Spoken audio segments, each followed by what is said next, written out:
this 2023 NFC West season-long player props episode on the NFL Gambling Podcast on the Sports Gambling Podcast Network is brought to you by our Patreon.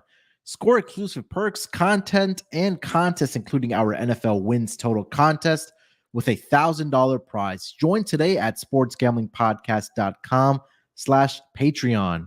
Roster brought to you by Parlay Play. Parlay Play is a lead pipe locking for parlaying player props. Go to parlayplay.io and use promo code SGP for a 100% deposit bonus today. Welcome, everyone, to the Propcast, part of the Sports Gambling Podcast Network. We are officially back for the Propcast. It's been a minute since we had an episode on the Propcast, but hey, the NFL season is a little over a month away, and we are going to be cracking out our season-long player props for all 8 divisions as we usually do. Year 3 of us doing this, and I've got my guys here with me. They're going to be here with me all season long. And first joining us, you guys know him as a host of the NASCAR Gambling Podcast. If we were to list of everything this guy did on the network, we'd be here for about 20, 30 minutes. Obviously, on the NFL Gambling Podcast, here with me on the Propcast, it's my main man, Rod. Rod, we are back, my friend. You know it's football season when you have to suffer through watching the Browns in preseason to get to it. So we have arrived, Munaf. Thank God better games are on the future. But, yeah, my friend, it is so good to be back here with you on the Propcast again, laying down some props week after week, man. Looking forward to this season. 100%, man. NFL season. I know, we all cover different sports, whether it's from WNBA, NBA, MLB, NASCAR, like you cover, and all the sports that you cover. But NFL, as always, turns out to be king of the land, at least in the States here. But also joining me, I brought him on during the NBA season. I've missed my guy, Chris, man. It's been a while since me and Chris got together. I think the last time was NBA Finals, but hey, Propcast is back. He's going to join us this season for the NFL. It's ChrisBeCappinn. Chris, what's going on, my man? You keeping your head above water over there? Yeah, I'm trying, man. What's going on? Just happy to be here. Excited to be here, man. Like you said, NFL is king. So excited to get into a couple of these props that we like. Break them down by division. Hopefully, me, you, and Rod can make some money for ourselves and for others. So excited to do the show with you guys, and looking forward to the rest of the previews as well. Yeah, man. First of our divisions, we're going to go through all 8 divisions like we do every single year on the Propcast. So if you're new to the show, we usually give out about 3 player props each for the season long. We usually throw in at least 1 quarterback for the division, and then we do the 2 other skill positions if you have them. But, we'll try to find some winners. Now, what I've found, guys, the blueprint, at least in the first 2 seasons, has been on unders, okay? I'll tell you this. The first year me and Dan did this, we gave out a total of 24 player props, 3 in each division. And I'll tell you that the unders ended up going, I want to say it was 13-0 on the unders that I picked of this 24. We ended that first season going 17-7. I think last year my under props went 9-3. So the first 2 years, at least the unders have gone 22-3. So I think that's what I've kind of found here on the Propcast, at least for NFL season-long player props. But hey, there are definitely some value finding on some overs as well. Again, let's face it, we all love betting on overs as we usually do. But hey, NFC West, we got the San Francisco 49ers, the Seahawks, the Arizona Cardinals, and the Los Angeles Rams. Gentlemen, let's just kick it right off. Let's let Chris, why don't you lead us off, my man? Why don't you start us with your quarterback prop, and then we'll kind of work our way down the list. Yeah, so this division, I think is probably going to be the toughest. I'm glad I wasn't the only one. I see Rod already. I think this is going to be the toughest division, man. I mean, you got a couple of guys already banged up. You got some things just kind of going, kind of in the mix with a couple of these teams and a couple of these quarterbacks in general. So it was difficult for me to pick a quarterback. I really wanted to get there on Geno. Looking at Geno, his touchdown prop was 26.5. I think the number was a tad bit too high. I can see him going under just a tad bit, 23, 24. But then when you look at that offensive line, in Seattle, and it's terrible. Like they have one of the bottom 5 offensive lines. Looking at PFF in their ratings for the offseason. They did something back earlier at the end of last month. I think it was like on the 20th. So if I had to play anything, I think I would look there. I think they do a lot of dinking and donking the DK Metcalf. But I didn't get them. I know we wanted to give out a quarterback prop, but I couldn't get there. It feels a tad bit too hard for me. So I'll skip over the quarterback, and I'll give you guys what I really like. I like McCaffrey. I like McCaffrey a lot. Looking at him over 850 rushing yards. That number was over on FanDuel, -112. DraftKings, if you look over there, they got it at 900. So you can get 50. You can get 50 yards worth of value just looking there. So couple reasons why. First, it'll be his first full offseason that he's had in San Francisco. He carried the ball a little over 500 times. I think he had 504 carries last season. That was good for 8th in the league. And this is San Francisco in general. So that they're a run heavy team, 8th in the league, averaged 4.7 yards per carry last year, 137 yards per game. Both of those numbers were top 10 numbers. So San Francisco, I think, will still continue. I mean, this is what they always do. They always have a nice balance. One of the more balanced teams in the league. Last year, McCaffrey played 11 games, and it was his first time playing more than 6 games since his 2019 season. He had more yards per carry slightly, rushing for 4.8 yards per attempt. And if you look at San Francisco's offensive line, 18th is what they were ranked coming into this year, which they are down. They're down 11 slots. But I think Shanahan has the potential to, this guy's an offensive genius. So I think he'll be able to, put McCaffrey in spots. We know that he also can catch out the backfield as well. But I do like his rushing yards. I think when you think of Trent Williams, best left tackle in the game, used to play for my Commanders before we were the Commanders. So I think McCaffrey will run for close to 900 yards. I like this at 850.5 over on FanDuel.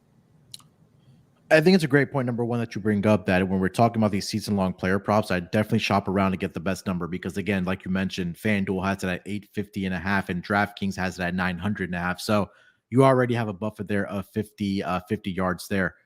I am not going to expand on this because this is Rod's team. Rod is a super fan on the network of the Niners, so I'm going to let him follow this up. I can't imagine he's not going to disagree with this. Well, first and foremost, I just want to say that we need to ban Ryan from the chat. Take all the unders on the Niners. Ryan, we're going to have words when we're back on the show together. But listen, here, I can't even argue with any CMC props at all and hitting all the overs. This team, no matter who the quarterback is, are going to rely on him to carry a lot of the load in this offense. So, I mean, Christian McCaffrey's got the skill. He's just got to stay healthy. So I'll agree with you on that one, Chris. Love that for sure. I was brave enough, Chris, to jump on that Geno Smith touchdown prop. That was my first prop that I got. And I've got this on DraftKings at -110. I'm taking the under. Munaf, I almost hit the over. I was almost willing to say over 26.5. And like you said, Chris, this is a tough one to cap the quarterbacks because Kyler Murray won't be around. We know it's Brock Purdy, but do we know it's Brock Purdy? Right. And then it's like, well, do you take Geno or do you take Matthew Stafford? And Matthew Stafford's numbers were disgusting. So I just stayed away from all together. So I'm taking Geno Smith under 26.5 passing touchdowns, but I'm also doing it because of the schedule that they face. I mean, they're facing Cincinnati, one of the top pass defenses in the league. Believe it or not, Cleveland, one of the better top 10 pass defenses in the league. Then they've got Baltimore, another top 10 pass defense. Then they've got the Niners twice, who we also know is a top 10 defense. Geno has got a buzzsaw of a schedule this season, and I don't know that he's going to get close. He only had 30 last year, right? We're talking 3.5 away from this number now. If we think he's going to take a step back, then we got to think he's not going to come too close to this 26 number. He may get 24. He may make you sweat with 25, but I don't think he's going to get to 27. I'll expand on this as well. I also took a Geno Smith under here, and I took his yardage for the season to go under 3,900.5 passing yards.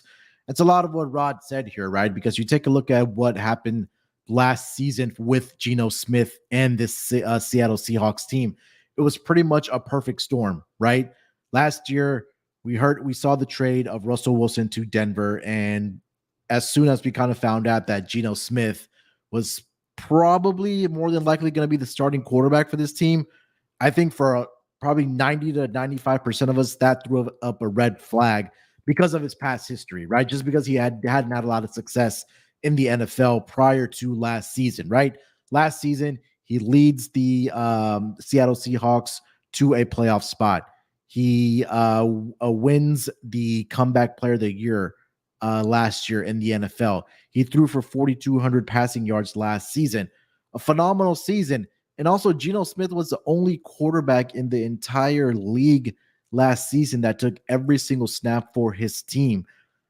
There was a lot of injury luck and turnover luck that was on the side of Geno Smith, right? When we talk about regression, I think this is going to be a season where Geno Smith can still have a great season, but I just don't expect him to throw the amount of yards that he did last season, and to Rod's under as well, to not even throw that many touchdowns again, because like I mentioned, that turnover luck was really on his side. If you take a look at the second half of last season for Geno Smith, he did fall off. His completion percentage fell off last season in the second half of the year. His passer rating also took a little bit of a dip. And like, Rod alluded to, they have a tough schedule when they're facing opposing defenses. Chris also brought up the point that this offensive line is going to be absolutely abysmal. They're ranked, I think, number 25th out of 32 teams coming into this year. And we've seen a lot of times where we do question Pete Carroll's decision-making or play calling at times during the regular season, right? And I know they have just great wide receivers, DK Metcalf. We talk about Tyler Lockett. They added Jackson Smith and Jigba from Ohio State. But I feel like this is going to be a season where we see some regression from Geno at 3,900.5 passing yards. I'll take the under there. And both of you guys mentioned the under on the touchdowns as well. He can still have a great season. He can still throw for 3,700 yards. He can still throw for 25 touchdowns. But I think the books are really basing off of what happened with Geno Smith last year. So, and again, they do have a tough schedule of opposing defenses as well. So I think we're on the under Geno Smith bandwagon here, or the fading Geno Smith going into the second year with Seattle here. Chris, any thoughts on? I know you wanted to get there with Geno Smith, but do you have any more thoughts on the passing yards or the touchdowns here? No, I would agree with you guys. I definitely would agree with you guys. I think, one thing that this is universal in all sports is that, Geno, they kind of gave him the keys last year, and now you get that footage, right? Now defensive coordinators get to, right? They get to, same thing with like a rookie player in the NBA. If they're doing well, you're going to, make sure they can do the thing that they didn't do in the last season. So, just more film to study of him. I think that also just kind of correlates with you guys under. Also, I want to mention this, definitely, like you said, shop around for that number, because even while you were just talking, I was like, oh, I thought I saw a different number. 3,800 and 3,900 are both available. So definitely check, multiple places if you're, shopping around to get that best under, because 100 yards is a big difference in the, in the NFL. Yeah, 3,900.5 currently. You could get that over on DraftKings. And like Chris mentioned, that 3,800.5 is over on, I believe, on Caesars and FanDuel right now. So again, there's a lot of tools out there and websites out there that'll lay it all out there for you on which of these teams or which of these sites have the best number. So definitely, again, especially when we talk about season-long player props, you always want to get that best number. All right, before we get over to some more player props here, let me tell everyone about the Sports Gambling Podcast Patreon page. Sign up for the Patreon to get to access to exclusive contests, including our NFL win totals contest with a $1,000 first place prize. Besides season-long contests, they also have weekly contests just for patrons, plus a monthly SGP Stories podcast, completely ad-free and full of behind-the-scenes stories from SGPN. There's even a Discord channel just for our patrons. Only you can prevent corporate gambling. Do your part and sign up today. Go to sportsgamblingpodcast.com/Patreon. Again, that's sportsgamblingpodcast.com/Patreon. All right, gentlemen, let's get over to our next player props here. Chris, you want to lead us off again with your next player prop, man? Yeah, let's do it. So let's I was gonna say let's stick in the same division, but Let's go over to Arizona. I'm looking at James Conner. I'm going under on Mr. Conner's touchdowns. He's at 6.5 over on DK. I think it's -125 when I checked earlier. Last year he finished right above this number. He had 7 in the 13 games that he played, so he was able to stay under. And he's only scored 8 touchdowns or more in one season since his breakout season back in 2018 when he was on Pittsburgh. So I like, I think the Cardinals are going to be in another team that's going to be in a little bit of disarray this season. I also, when you just kind of crunch the numbers, he averaged just 11 carries last year per PFF. And the Cardinals offense, their offensive line also dropped. They are also one of the worst offensive lines in football. They were 24th last year, which is bottom of the barrel, but they've actually dropped to 31st. So one of the worst, one of the bottom 3 projected worst offensive lines. I just don't like that they finished the most penalized team as far as offensive lines in the NFL with 44 penalties last year. And those are the things that kind of keep you from being able to score the football, right? Especially when you get down to the red zone and you want to punch it in with a power back and just false start, let's take it back 10 yards. So I like Conner to go under the 6.5 for all the reasons that I mentioned. I think the Cardinals just struggle to score offense throughout the season. Cardinals are in a tough spot this year, obviously, with the news of Kyler Murray possibly, I know he wants to come back sooner rather than later, but, we talked about this when we did the NFC West division preview show with myself, Rod, and Katie. We talked about that, Arizona's, it feels like this is going to be a transition year because they have a brand new coaching staff. We don't know if Kyler Murray is going to be the future of this franchise either.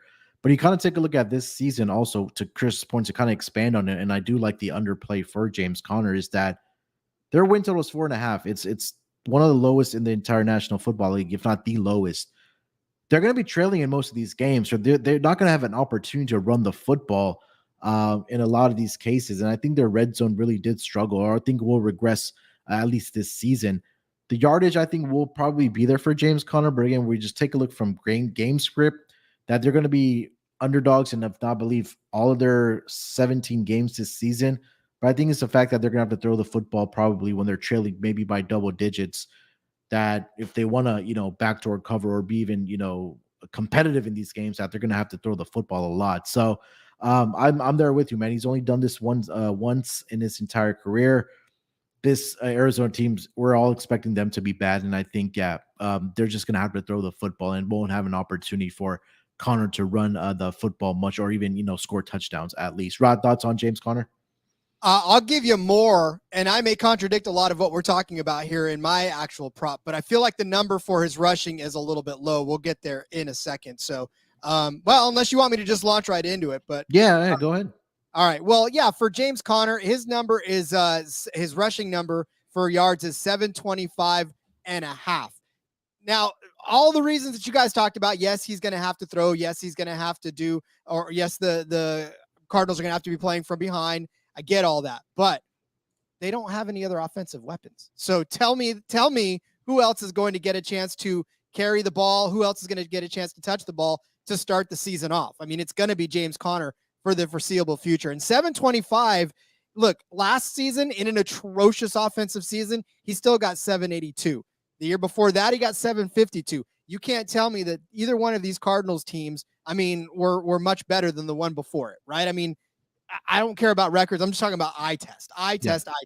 So he was able to clear this number in both of those campaigns. He was 4 yards short of doing it the couple of years before with Pittsburgh. So, I mean, he's been on some pretty junky teams. Now, granted, you can say that Pittsburgh's had a great offensive line. They are catered to the rush game and all that other good stuff.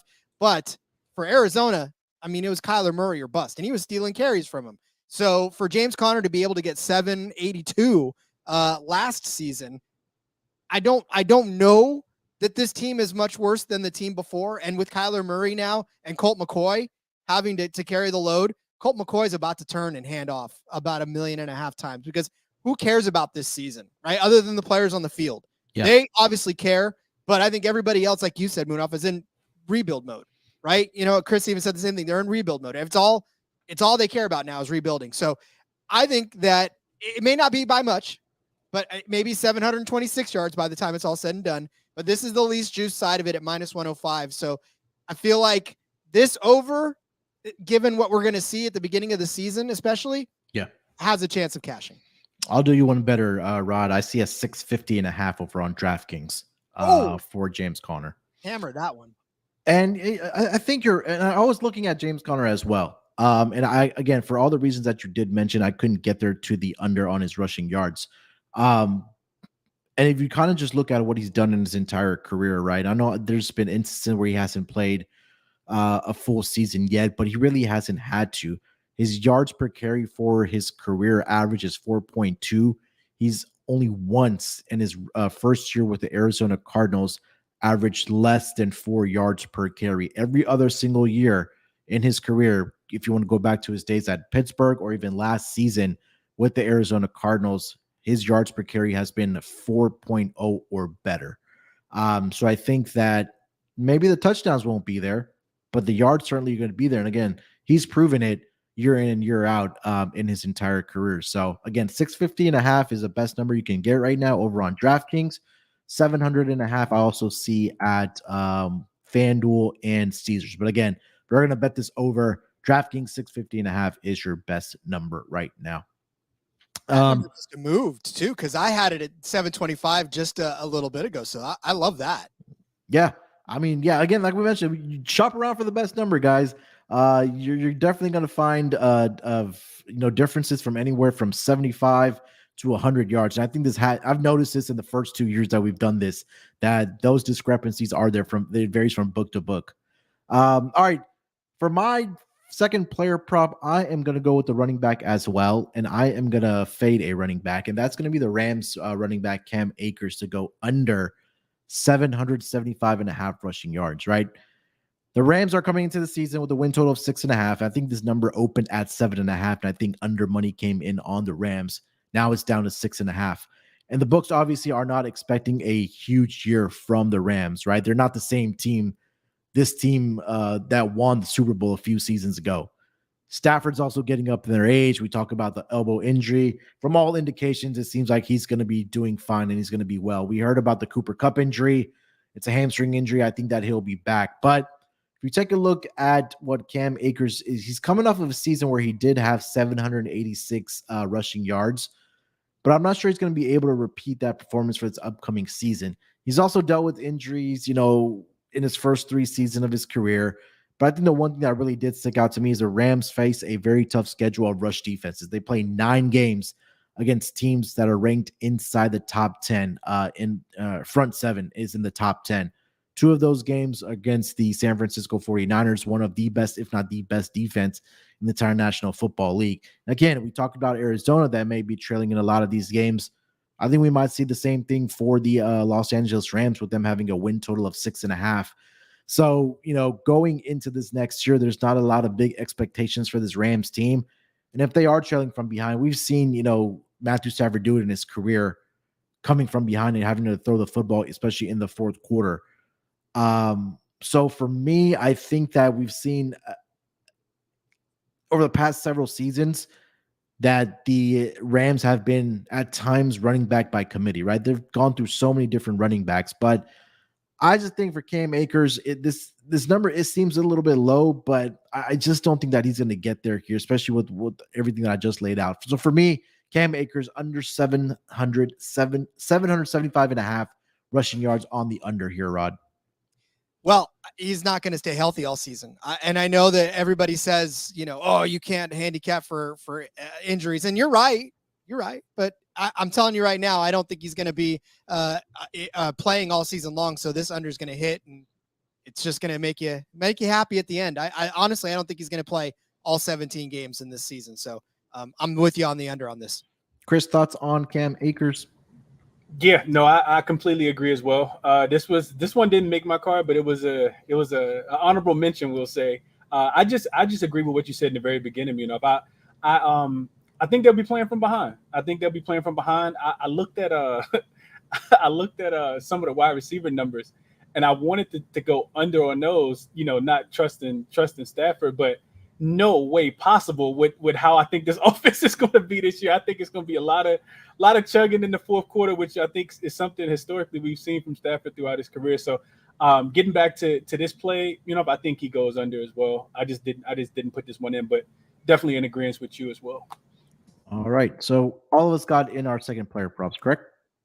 All right. Before we get over to our third player props for the NFC West, let me tell everyone about the newest sponsor on the Sports Gambling Podcast Network. That is going to be Parlay Play.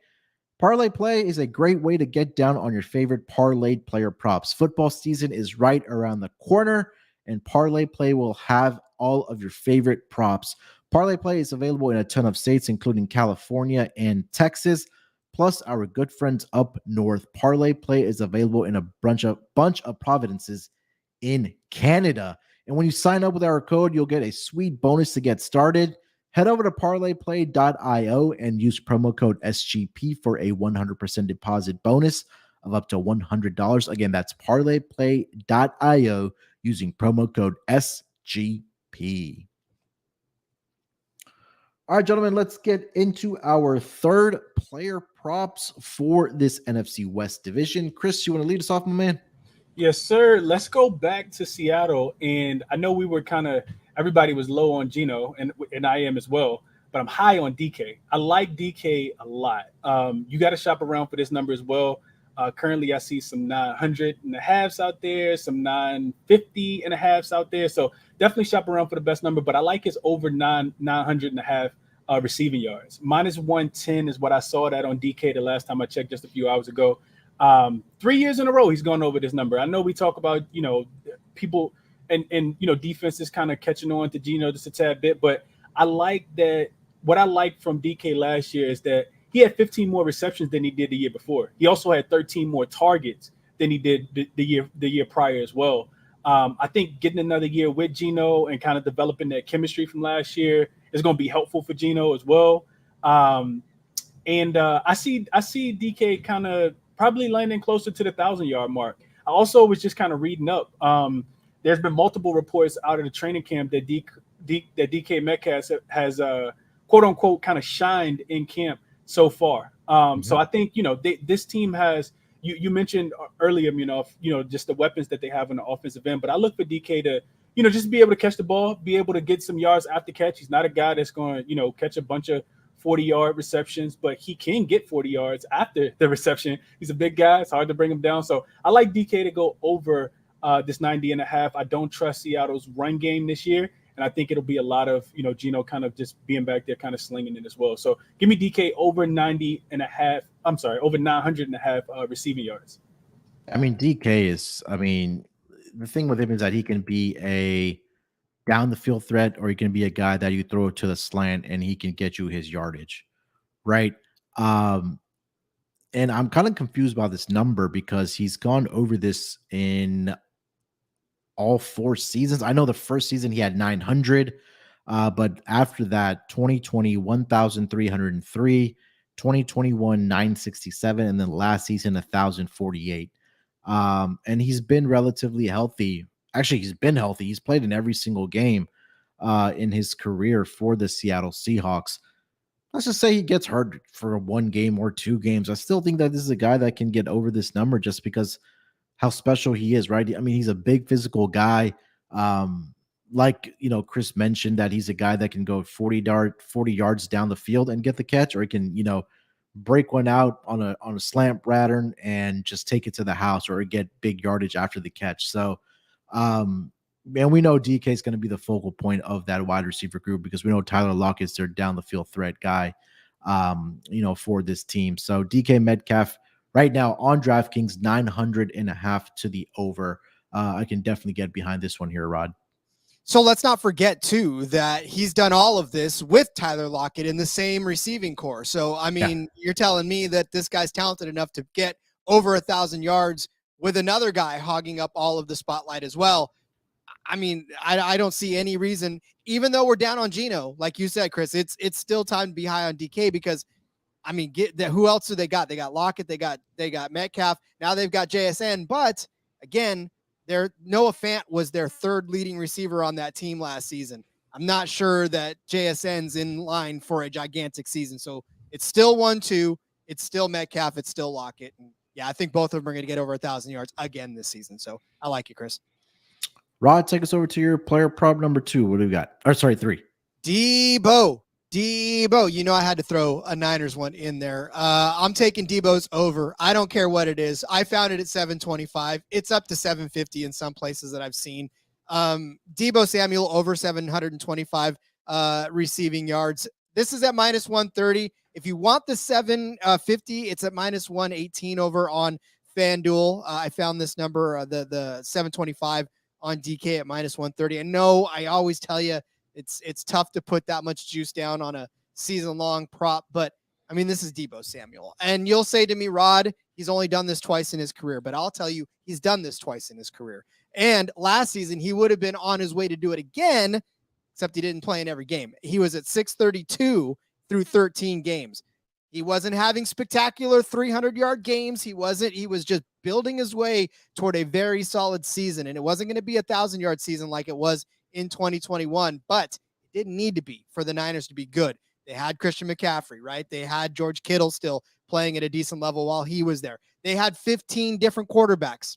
All right, maybe not 15, but they had a lot of quarterbacks playing last season, right? So there was a lot of inconsistency at the position. He still almost hit this number. He was 100 yards shy. That's about 3 games short, right? Which, if you do the math, he showed up in 13 games. That still would have given him an extra game to even get above this. So I think Debo stays healthy. He got paid, right? So he's good. As long as he's on the field for all 17 games, he's going to smash through the 725.5 number and cash this ticket by the end of the year. Maybe by even week 15. Who knows?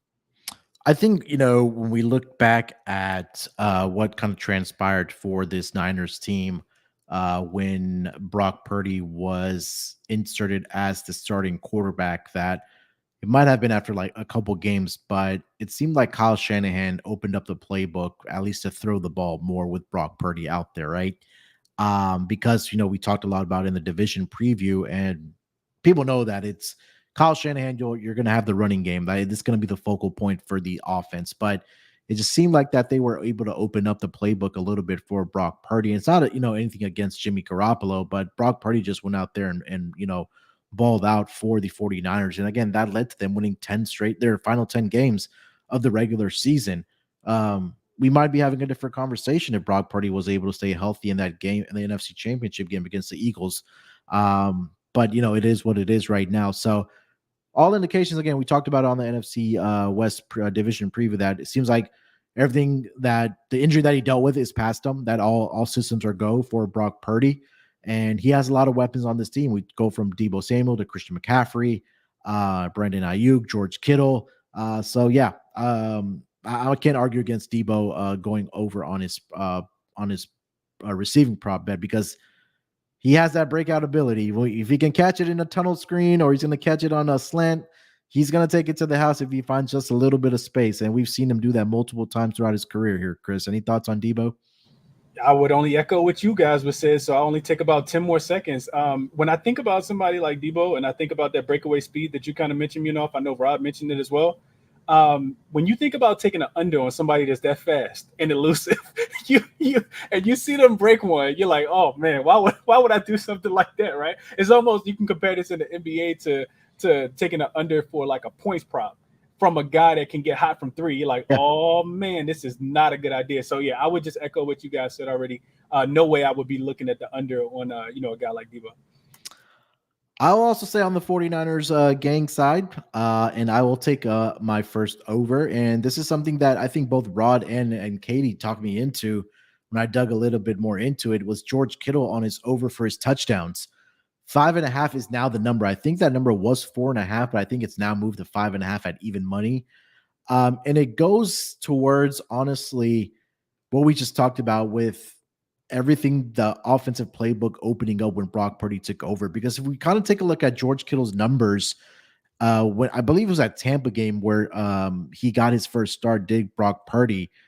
But the final 4 regular season games, and I won't even go all the way back to the Tampa or Miami game, but the final 4 games of the regular season, 2 touchdowns against Arizona. He got 1 against the Raiders.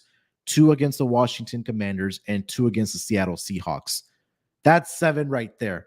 Prior to that, he already had 4, even with Jimmy Garoppolo was out there. So he finished last season with a total of 11 touchdowns for this San Francisco 49ers offense. And this offense, like we mentioned it with Brock Purdy, I mean, they were an absolute juggernaut. They have put up at least 30 plus points.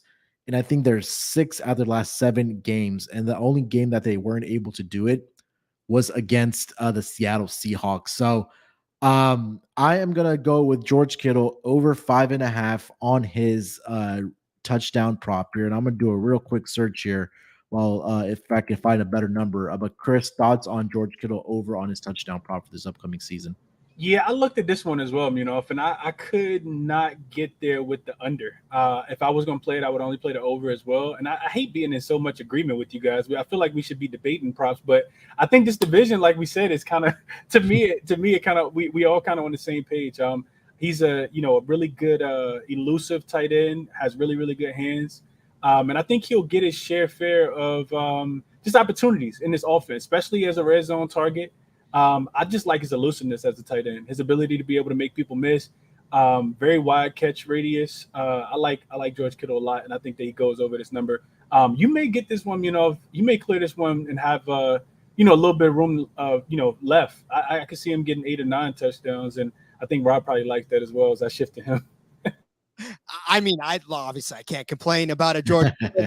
And honestly, listen, again, it doesn't matter who's throwing him the ball. Like George Kittle can catch it at the 10 and drag everybody with him to the end zone. So, you talk about breakaway speed from Deebo Samuel, how about raw strength from George Kittle. So definitely like that for sure. And look, it may be 7, it may be 8, but it'll definitely be more than 5.5.